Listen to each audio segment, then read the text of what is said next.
السلام علیکم ورحمۃ اللہ وبرکاتہ۔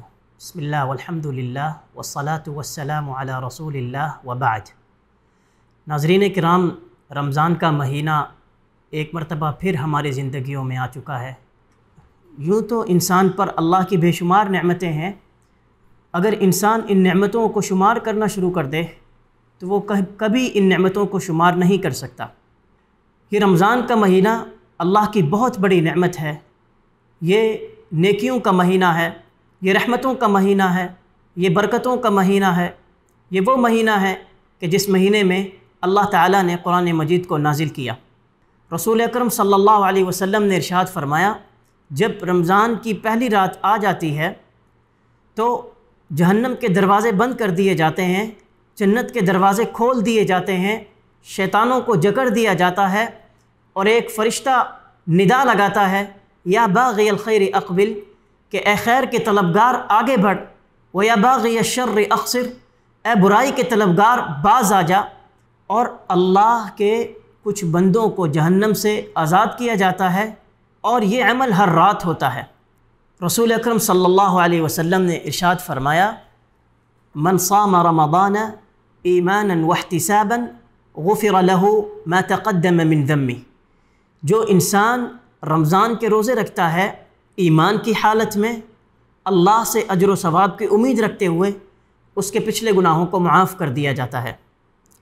ہمیں اپنے ارادے کو مستحکم کرنا ہے، رمضان کو بھرپور طریقے سے ادا کرنا ہے، اور کوشش کرنا ہے جس طرح اللہ کے رسول صلی اللہ علیہ وسلم رمضان میں عبادات سر انجام دیا کرتے تھے، ہم بھی اسی طرح ان عبادات کو ادا کریں۔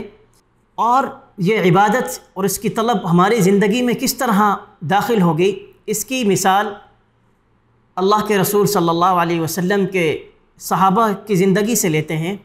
ایک مرتبہ اللہ کے رسول صلی اللہ علیہ وسلم نے ارشاد فرمایا کہ میری امت کے 70,000 لوگ جنت میں بغیر حساب اور کتاب کے داخل ہوں گے۔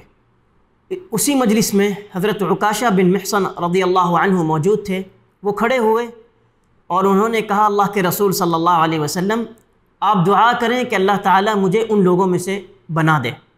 آپ صلی اللہ علیہ وسلم نے ارشاد فرمایا، عکاشہ آپ ان لوگوں میں سے ہوں۔ ایک اور صحابی کھڑے ہوئے، انہوں نے کہا، اللہ کے رسول صلی اللہ علیہ وسلم میرے لیے بھی دعا کریں۔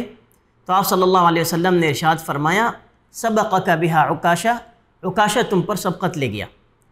اس سے یہ معلوم ہوا کہ صحابی کی طلب اور ان کی سچے حرص کی وجہ سے وہ اپنے دوسرے صحابی پر سبقت لے گئے۔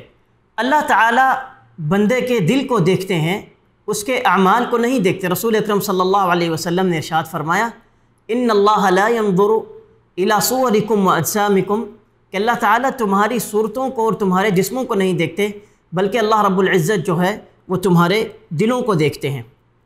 جس قدر طلب سچی ہوگی اسی قدر عمل اللہ کو انتہائی محبوب ہوگا، اسی قدر اللہ تعالیٰ اس عمل کو قبول کریں گے۔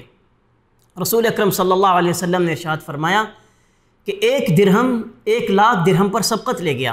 صحابہ رضوان اللہ علیہ مجمعین نے سوال کیا کہ اللہ کے رسول صلی اللہ علیہ وسلم کس طرح 1 درہم 1,00,000 درہم پر سبقت لے گیا؟ آپ صلی اللہ علیہ وسلم نے ارشاد فرمایا، کل 2 آدمیوں نے صدقہ دیا، ایک آدمی کے پاس 2 درہم تھے، اس نے 1 درہم اللہ کے راستے میں خرچ کر دیا۔ دوسرے آدمی کے پاس بہت زیادہ مال تھا، اس نے اپنے مال میں سے کچھ حصہ اللہ کے راستے میں صدقہ کر دیا۔ تو اس سے پتہ چلتا ہے کہ انسان کے دل میں جس قدر سچی حرص ہوگی اور محنت ہوگی اسی قدر اس کا عمل جو ہے اللہ کے ہاں قبول ہوگا۔ تو ہمیں چاہیے کہ اس رمضان کے مہینے میں زیادہ سے زیادہ عبادات کریں اور زیادہ سے زیادہ نوافل کا اہتمام کریں۔ وہ عبادات قرآن کی تلاوت کی صورت میں ہو، صدقہ اور خیرات کی صورت میں ہو، گناہوں سے استغفار کی صورت میں ہو، کثرت اذکار کی صورت میں ہو۔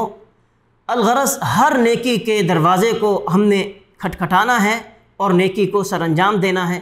اللہ سے دعا ہے کہ اللہ تعالیٰ اس رمضان کو ہمارے لیے بابرکت بنائے اور اس رمضان میں ہمیں زیادہ سے زیادہ نیکی کرنے کی توفیق عطا فرمائے۔ والسلام علیکم ورحمۃ اللہ وبرکاتہ۔